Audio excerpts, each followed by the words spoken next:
Salut les gars, parmi aujourd'hui on parle d'un sujet super important, c'est l'huile.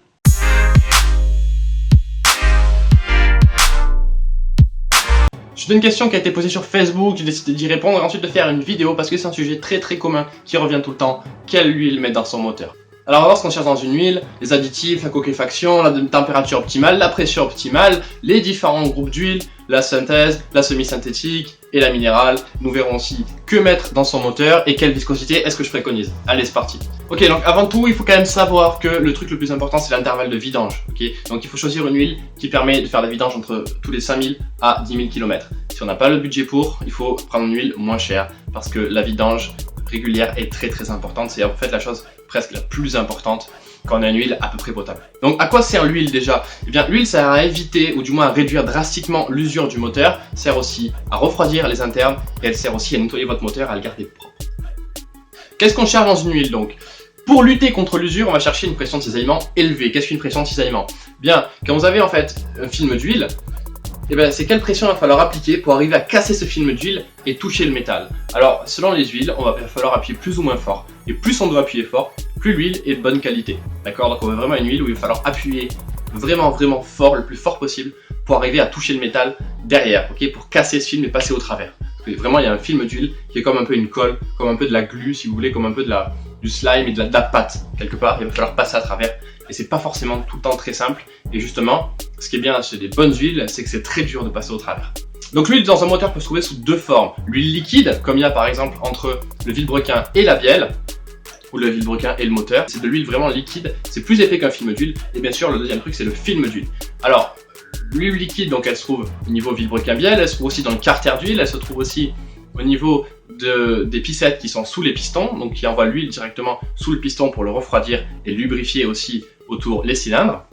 Et où est le film d'huile à ce moment-là? Le film d'huile se trouve au niveau des arbres à cames, au niveau des poussoirs, donc poussoir, arbre à cames. Selon les différents types de poussoirs, poussoirs qui roulent, poussoirs hydrauliques ou poussoirs mécaniques, le film d'huile entre l'arbre à cames et le poussoir va être soumis à des pressions plus ou moins importantes. Et selon votre type de poussoir, c'est là que ça va être très important d'avoir une très bonne huile.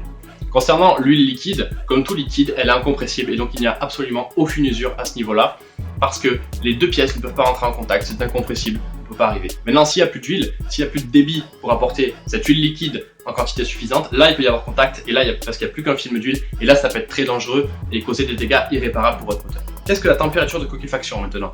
La température de coquefaction, c'est la température à laquelle l'huile commence à s'évaporer. Elle est trop chaude, elle s'évapore et elle va laisser des résidus noirs, durs, solides, qui risquent de boucher les galeries, qui font tout moche et qui surtout ne lubrifient plus rien. On peut voir ces dépôts dans le carter d'huile, on peut voir ces dépôts au niveau de la culasse, donc ce n'est pas du carbone, c'est autre chose, c'est vraiment de l'huile résiduelle, c'est la partie donc épaisse de l'huile, quand la partie liquide et légère s'envole, s'évapore à cause de la chaleur. Donc c'est vraiment une dégradation de l'huile, c'est très mauvais. Plus on écarte les intervalles de vidange, plus on va avoir de coquefaction de l'huile.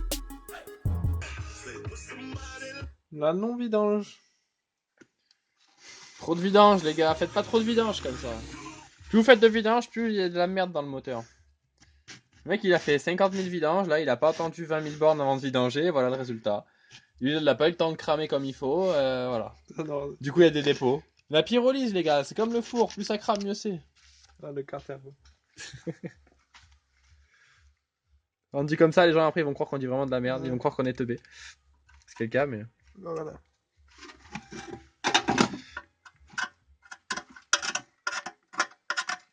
Oh mon dieu. Toujours plus de dépôts. C'est pour ça en fait que les gens ils mettent des carters à grande capacité. Parce qu'à la fin, dans un carter 4 litres d'huile, et tu peux en mettre plus que 2. Il n'y a plus de place pour l'huile à la fin. Du coup, quand tu commences avec un 7 litres, à la fin, au bout de 200 000 bornes, tu peux aspirer pouvoir mettre 4 litres. C'est ça? Sans déconner. Oh mec, t'as de la merde. Elle a bien rôti en plus, hein. Elle est bien sèche et tout. Une pyrolyse quoi. Et ça c'est la 1550 hein.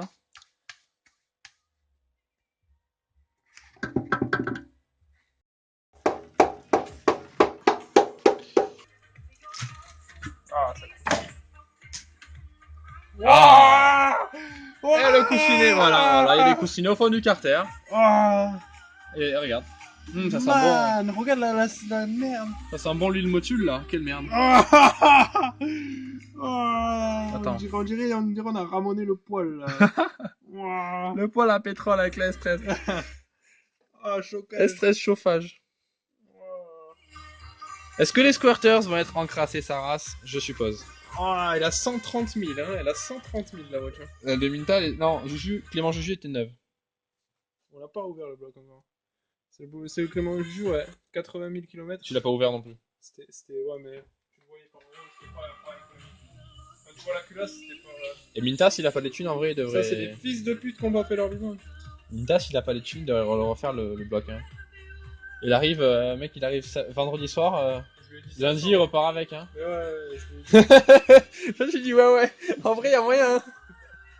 Tendu, mais ça passe. Ah, Théo, il a dit tendu et ça passe. Mintas, si tu nous écoutes. Tu prends ton bloc vendredi soir, vendredi matin, t'es ici.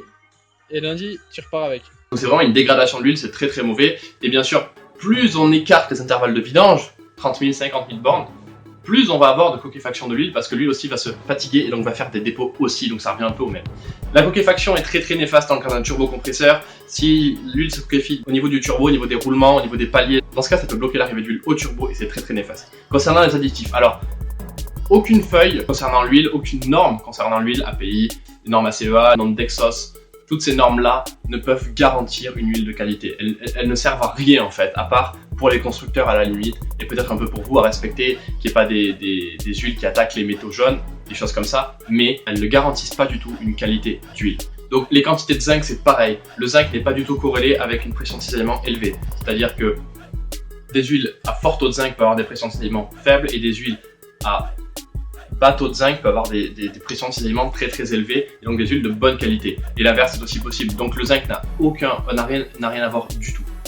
Donc ne vous fiez pas juste à l'indice de zinc, c'est pas plus l'indice est haut, plus le zinc est haut, mieux l'huile est. Pas du tout, ça n'a rien à voir, ce n'est pas du tout corrélé, j'insiste.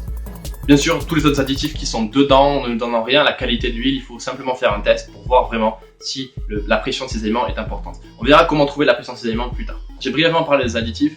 Alors les additifs, qu'est-ce que ça fait? En fait, quand on a une huile de base, une huile synthétique par exemple, ça va être d'origine, disons, de la 10-40, comme l'huile minérale c'est de la 10-40 à la base. Et quand on va mettre des additifs, si vous voulez, ça va être des particules qui vont améliorer la viscosité de l'huile à chaud et à froid. C'est-à-dire qu'elles vont faire en sorte de s'attirer plus quand l'huile chauffe ou de s'attirer moins quand l'huile chauffe. Et donc faire que l'huile est plus visqueuse ou plus fluide en fait. Et donc d'une 10-40, on passe à une 20-50 ou alors à une 0-20. Quelle est la température optimale pour votre huile dans votre moteur? Eh bien elle est de 100 à 120 degrés. Pourquoi 100 degrés minimum? Parce que la combustion de votre moteur, la combustion de votre mélange air-essence dans votre moteur va créer de l'eau. Et cette eau va aller dans l'huile. Forcément, il y a un peu de blow-off, comme on appelle, de produits de la combustion qui peut aller dans l'huile au travers des segments, parce que c'est pas super bien hermétique, bien sûr. Et donc, il va y avoir des choses qui vont aller dans l'huile. Et cette eau qui va aller dans l'huile, ça ne lubrifie pas du tout. Alors, c'est un liquide, donc ça reste incompressible, mais ça ne lubrifie pas, c'est très mauvais. Et pour que l'huile se débarrasse de cette eau, il faut que l'huile monte à 100 degrés. À 100 degrés, l'huile reste stable, et l'eau, par contre, va s'évaporer naturellement, va bouillir, comme vous le savez tous. Et donc, l'huile s'auto-purifie, et c'est parfait. 120 degrés cependant, ça reste assez froid pour qu'on puisse protéger le moteur, que l'huile puisse protéger le moteur. D'accord, c'est les 3 températures, après elle se coquéfie, elle ne protège plus bien le moteur parce que plus l'huile monte en température, plus la pression de cisaillement chute en règle générale. 120 degrés, ça reste quand même assez froid aussi pour refroidir les internes du moteur. C'est-à-dire qu'on va refroidir les coussinets, les bielles, le vilebrequin, les pistons, d'accord. Toutes ces choses-là vont être refroidies et c'est super important. Si on a une huile à 140 degrés, ça ne refroidit pas assez, c'est beaucoup trop chaud. Et les internes vont être soumis à des températures beaucoup trop élevées et dans ce cas, ils vont être fragilisés, d'accord. Plus ces métaux sont à température élevée, plus ils sont fragiles, plus ils sont mous, plus ils sont malléables, d'accord. On ne veut pas les métaux malléables, s'il vous plaît. Je vous les coussinets. Ces 3 arguments, hein. C'est assez froid pour que l'huile protège le moteur, pression de cisaillement importante, c'est assez froid pour qu'elle ne se coquéfie pas, et ensuite c'est assez froid pour refroidir les internes. 3 points clés pour ne pas dépasser 120 degrés.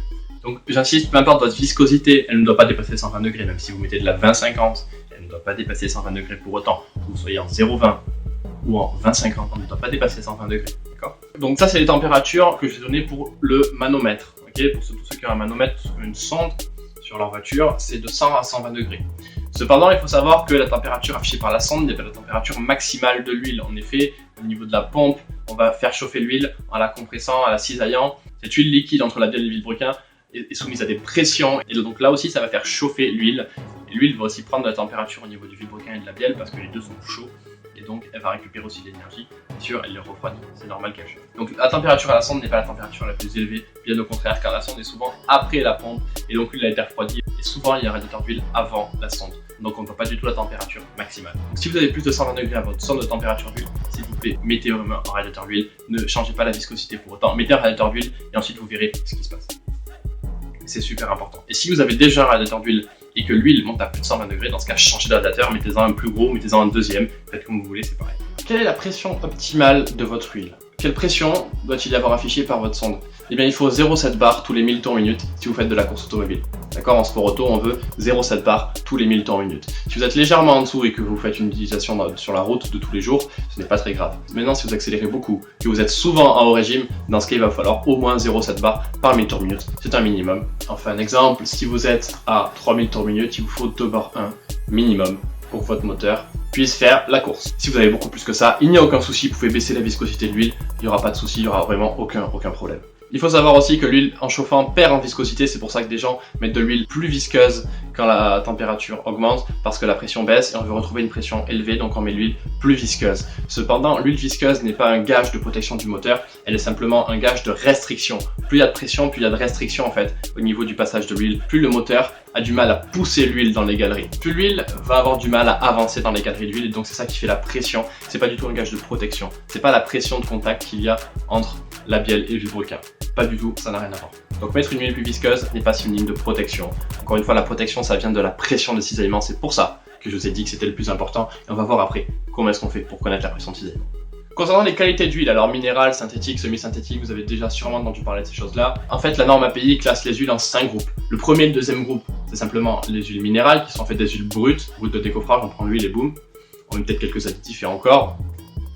Le troisième, ce sont les huiles semi-synthétiques, ça c'est des huiles brutes qui sont un peu raffinées et qu'ensuite des fois on va mélanger avec des huiles minérales ou pas, ça dépend. Donc c'est les huiles semi-synthétiques. Ensuite le quatrième groupe, ça va être les huiles synthétiques, ce qu'on appelle les PAO. PAO ça veut dire polyalpha-olefine.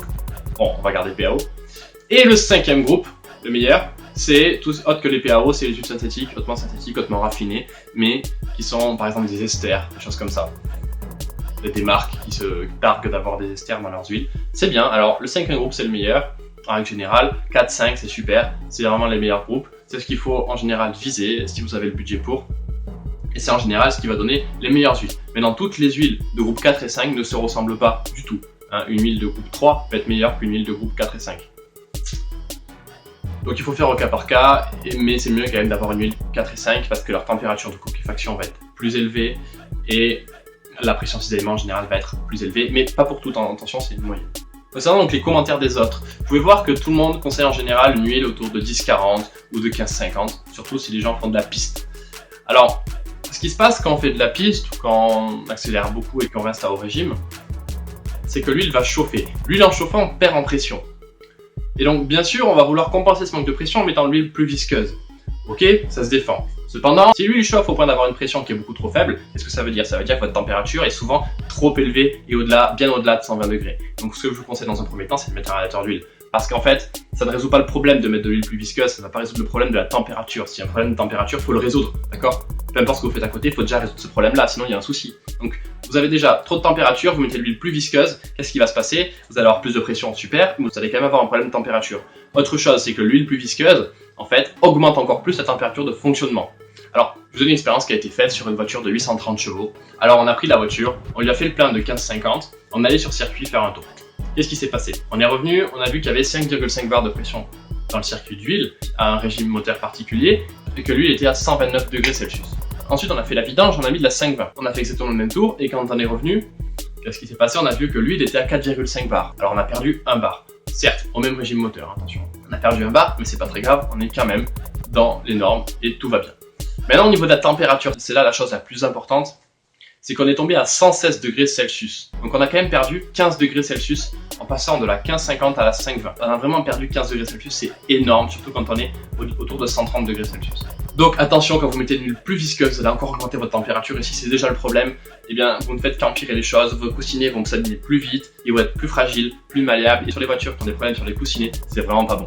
Alors comment ça se fait que l'huile visqueuse chauffe plus? En fait, l'huile visqueuse va être plus longue à s'écouler des internes du moteur parce qu'elle est plus visqueuse, donc elle va tomber moins vite dans le carter, donc elle va chauffer plus car elle est au contact plus longtemps des internes du moteur. Et donc bien sûr, comme l'huile est à plus haute température, les internes aussi. Et donc, voilà. Donc vraiment, problème de température, boum, direct, ou de pression, direct radiateur d'huile. Et après, on voit ce que ça donne. Vous pourrez même peut-être baisser la viscosité un petit peu, on va en parler plus tard. Je vous rappelle qu'avec l'huile plus visqueuse, vous augmentez aussi la restriction, et la restriction, ça sert à rien en fait, juste la restriction tout seul, c'est à peu près inutile. Concernant mon commentaire maintenant, vous pouvez voir que je conseille une viscosité d'huile de 5,30, voire de 0,20, 5,30 en général, ça suffit. Pourquoi une huile si fluide? Quels sont les bienfaits d'une huile si fluide? Alors j'explique un petit peu dans le commentaire, mais je vais vous expliquer plus en détail ici pourquoi est-ce qu'une huile 5,30 est plus bénéfique pour votre moteur qu'une 15,50, surtout si vous êtes à haut régime, que vous faites de la piste, que vous faites du circuit, que vous allez dans les montagnes vous amuser. Alors premier avantage, c'est le démarrage à froid. Il faut savoir que plus de la moitié de l'usure du moteur est faite à froid. Donc c'est une huile moins visqueuse à froid, parce que 5 dans 5,30 c'est l'indice à froid, et que 15 dans 15,50 c'est l'indice à froid. 5 est plus bas que 15 et donc l'huile sera moins visqueuse, elle sera plus fluide à froid. Et comme l'huile dans tous les cas est trop visqueuse à froid, peu importe l'huile que vous mettez, même de la 0,20, c'est trop visqueux à froid. Et donc qu'est-ce qui va se passer? Et bien dans tous les cas votre moteur il va s'user beaucoup, il va vraiment s'user. C'est pour ça que la majorité de l'usure se passe au démarrage. Et donc l'intérêt de mettre une huile plus fluide, c'est qu'à froid vous allez avoir moins d'usure et c'est dramatique et votre moteur va durer vraiment plus longtemps. Ça va mieux protéger le moteur à froid, ça va réduire l'usure. C'est vraiment, vous allez vraiment faire plus de kilomètres. Deuxième chose, c'est qu'à froid, vous pouvez le voir, il y a une pression d'huile très élevée. De 1 à 1,5 bar à chaud, on passe à 4 bars à froid, ou 4,5 bars à froid. Attention au ralenti, des choses comme ça, on n'accélère pas à froid comme on Google. Et bien ce qui se passe, c'est que dans le filtre à huile, pour éviter qu'il y ait des surpressions comme ça justement, qu'est-ce qu'on fait? On fait une vanne de bypass, on fait une vanne de détournement qui permet que l'huile ne soit pas filtrée pour ne pas abîmer le filtre et qu'il n'y ait pas trop de surpression et que l'huile puisse accéder aussi au niveau des galeries, des choses comme ça. Plus l'huile est fluide, moins il y a de chances d'ouvrir cette vanne. Alors pourquoi est-ce qu'on ne peut pas ouvrir cette vanne? Déjà, première chose, c'est que l'huile n'est pas filtrée. On envoie l'huile dans notre moteur qui n'est pas du tout filtrée. C'est très mauvais, c'est très nocif. Imaginez, vous envoyez un truc qui n'est pas filtré. Deuxième chose, c'est selon les filtres à huile. Il y a des filtres à huile de qualité où la vanne de détournement est faite avant le filtre à huile, c'est-à-dire au début. C'est-à-dire que l'huile arrive au niveau du filtre et juste avant, boum, elle passe directement dans les galeries. Pas de souci. Il y a des filtres à huile par contre où la vanne est après, c'est-à-dire que l'huile arrive, elle passe dans le filtre, d'accord? Elle arrive au début du filtre, elle va là où normalement elle doit être filtrée, sur le papier, parce que c'est un filtre papier, il y a un peu de métal mais il y a du papier. Et donc là au niveau où il y a tous les déchets qui ont été accumulés durant toute la vie du filtre. Donc elle est à cet endroit-là et elle s'apprête à passer au travers. Sauf que là, boum, la vanne s'ouvre. Et donc elle arrive, gorgée de tous les dépôts, de toutes les saletés qui ont été prises par votre filtre. Elle garde ça et boum, elle passe par la vanne de détournement, elle n'est pas filtrée, avec toutes les saletés. Et qu'est-ce qui se passe? Elle va dans vos internes, elle va au niveau des coussinets, elle va au niveau des arbres à cam et tout ça. Et donc vous mettez en fait toutes les saletés, vous les rejetez, toutes les saletés qui ont été capturées par le filtre auparavant, vous les remettez dans votre moteur avec de l'huile trop visqueuse à froid et c'est très mauvais. Donc déjà, mauvais filtre à huile, boum, mauvais. Donc déjà, voilà, mauvais. Et en plus, si vous rajoutez de l'huile très visqueuse avec ça, écoutez, votre moteur, tant qu'il est froid, c'est-à-dire pendant plusieurs minutes, il va tourner avec de l'huile qui est complètement dégueulasse. Autre avantage, c'est qu'une huile plus fluide va retourner plus rapidement dans le carter. Et donc, il y a moins de chances que votre pompe à huile aspire de l'air, surtout en virage. En virage, on a l'huile qui se décale. Et plus c'est plus dans le carter, moins il y a de chances que la pompe à huile aspire de l'air. Il y a certaines voitures où la pompe à huile envoie trop d'huile au niveau de la culasse. Les galeries de la culasse sont beaucoup trop grosses. Et donc l'huile va dans la culasse, reste là. Et à un moment donné, il y a tellement d'huile dans la culasse qu'il n'y en a plus assez dans le carter d'huile. Et là, on a beaucoup de chances d'aspirer de l'air. Surtout en virage, encore une fois, où l'huile se décale si on prend une grosse accélération latérale, au-delà d'un G par exemple. Avec de l'huile plus fluide, vous l'avez compris, l'huile de la culasse va descendre plus rapidement. Et donc il y aura plus d'huile dans le carter qu'avant. Et donc ça permettra d'éviter et de réduire énormément les chances d'aspirer de l'air par la pompe à huile. Si la pompe à huile aspire de l'air, c'est très grave parce que l'air, il n'est pas un liquide, c'est un simple gaz et donc il est compressible comme tous les gaz. Et donc, en plus il ne lubrifie pas, et donc il va simplement arriver, pousser l'huile parce que c'est de l'air sous pression, donc il va dégager toute l'huile. Il y aura à peine un léger film d'huile et encore. Et là, boum, contact entre vos coussinets et vos bielles. Et là, le moteur peut casser, surtout si vous êtes en virage. En virage en général, on est au régime moteur. Et donc qu'est-ce qui se passe? Et bien badaboum, dégâts instantanés. Et vous avez des chances de casser votre moteur tout de suite en une seconde. Donc ne pas que la pompe à huile aspire de l'air, c'est vraiment capital. C'est pour ça que c'est les voitures de course qui prennent des grosses accélérations latérales qui ont vraiment beaucoup de grip. Qu'est-ce qu'on fait? On met des carters secs. Sur les Porsche par exemple, sur les Ferrari, des choses comme ça. On met des carters secs sur les voitures de course. Et pourquoi est-ce qu'on fait ça? Pour éviter justement que la pompe aspire de l'air, que la pompe à huile aspire de l'air. Alors avant de mettre un carter sec pour nous, parce qu'on ne fait pas autant de grip qu'une voiture de course avec beaucoup d'aéro qu'une Formule 1 par exemple, qu'est-ce qu'on fait? Et on peut mettre une huile plus fluide et ça permet aussi cette chose-là. La pompe à huile aussi, il faut bien penser qu'elle pousse énormément l'huile, elle arrive, elle fout tout ça sous pression. La piscette qui envoie ça sous le piston, c'est pareil. Et toutes ces choses-là, le barbotage aussi du vilebrequin, qu'est-ce que ça fait? Ça fait l'aération. Et donc, l'aération, ça va aérer l'huile et ça va mettre des bulles d'air dans l'huile. Il y aura des bulles d'air dans l'huile. Ça va faire de la mousse, ce qu'on appelle de la mousse. Et la mousse, vous l'avez compris, avec de l'air dedans, encore une fois, eh bien, ça ne lubrifie pas le moteur et c'est compressible. Et vous avez de la chance d'avoir des contacts entre vos coussinets et votre vilebrequin. Alors, des contacts un peu plus légers cette fois, mais c'est très mauvais. À tel point, c'est tellement mauvais que les fabricants d'huile mettent dans leurs huiles des agents anti-mousse, anti-moussants. Donc ça aide un petit peu, mais la base, la priorité, le truc fondamental quand même, plus une huile est liquide, plus elle va libérer rapidement ses bulles d'air, et donc plus la mousse va se dissiper rapidement. Donc encore une fois, c'est un avantage pour l'huile plus fluide. Voilà, il y a beaucoup d'avantages à l'huile plus fluide. Et un autre avantage, encore une fois, c'est l'augmentation de la puissance moteur. Comme l'huile est plus fluide, elle donne moins de restrictions au niveau de la pompe à huile, elle donne moins de restrictions au niveau des galeries, des internes, et le barbotage, hein, c'est-à-dire que c'est quand le vilebrequin passe dans l'huile. Sur certains moteurs, il y a beaucoup de moteurs où le vilebrequin passe dans l'huile pour éclabousser un petit peu tout ça, donc ça aère encore une fois. Mais bon, mais le barbotage est amélioré. Si vous voulez une idée, on gagne 30% de puissance en passant sur un carter sec. C'est pour vous dire l'importance du barbotage et des faibles pressions au niveau du carter et du bas moteur. Et donc en passant sur une huile plus fluide, on va améliorer, si vous voulez, on va réduire la résistance.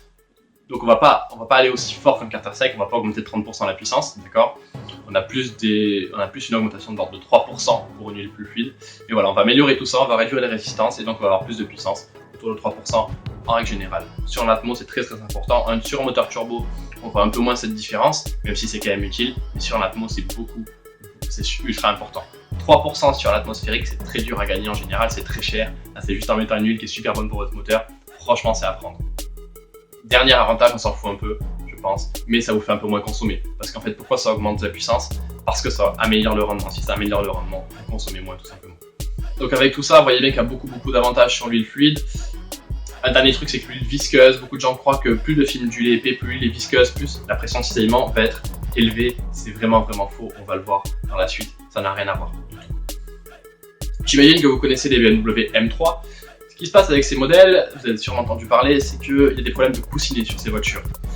Et en fait, qu'est-ce qui se passe? C'est que les jeux sont très faibles sur ces moteurs au niveau des coussinets, et BMW met de série une huile 1060. 1060, c'est très épais, c'est beaucoup trop épais.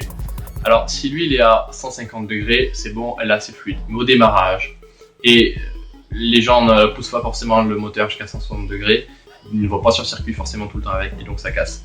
Et donc tous ces problèmes-là sont annulés, sont supprimés grâce à une huile 530.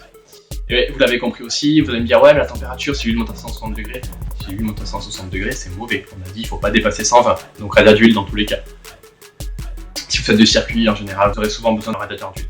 Bon, après sur une M3, en général ça va, ça chauffe quand même pas trop, mais selon si vous la poussez, selon si vous l'améliorez, selon si vous la préparez, et selon comment vous conduisez, et selon la température extérieure qu'il fait, c'est-à-dire que rouler en Antarctique ou rouler quand il fait 40 degrés dehors, c'est pas pareil, vous n'aurez pas les mêmes températures au moteur. Donc l'huile 1060 c'était vraiment la cause du problème de coussinet, et avec la 530 on élimine totalement le problème. Réfléchissez bien à ça. Donc concernant maintenant la pression de cisaillement de l'huile, je vous mets en description un classement qui a été fait par un ingénieur reconnu, réputé, un ingénieur anglais. Vous avez le classement de toutes les huiles. Concernant la pression de cisaillement, c'est vraiment le truc le plus important. Pour toutes les huiles qui ont une bonne pression de cisaillement, la température de coquefaction est très bonne.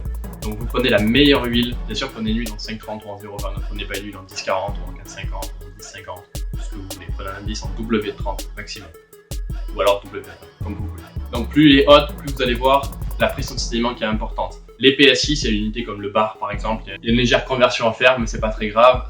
Vous allez voir de l'ordre de 100 PSI, 150 PSI, c'est des pressions en PSI mais convertibles en bar.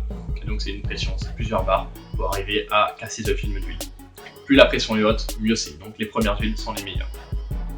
Tout ce que je vous ai dit sur l'huile fluide, ça mérite un pouce bleu. Si vous avez kiffé tout ce que je vous ai dit sur l'huile fluide, mettez un pouce bleu. Donc pour conclure, je vais c'est une huile 530 de qualité, une huile de synthèse, 100% de synthèse, que vous avez budget pour changer tous les 5000 à 10 000 km selon votre utilisation. Vous vous assurez bien sûr que la 530 ou que la 0,20 vous donne au moins une pression de 0,7 bar tous les 1000 tours minutes. Maintenant, qu'est-ce qu'une bonne huile? Une bonne huile, c'est une huile qui est bien classée, qui a une bonne pression de cisaillement au niveau du classement. Et deuxième chose, c'est sa capacité détergente pour nettoyer votre moteur. C'est monsieur propre en fait le truc. Donc voilà, c'est tout, choisissez une huile bien classée, et c'est parti, vous êtes bien, changez-la, et vous êtes nickel aux petits oignons, 400 000 bornes de la bagnole. C'est parti, lâchez les pouces bleus en masse, les commentaires si vous avez des questions, abonnez-vous si vous avez trouvé cette vidéo utile, et on se voit dans une prochaine vidéo pour toujours augmenter le grip de votre véhicule.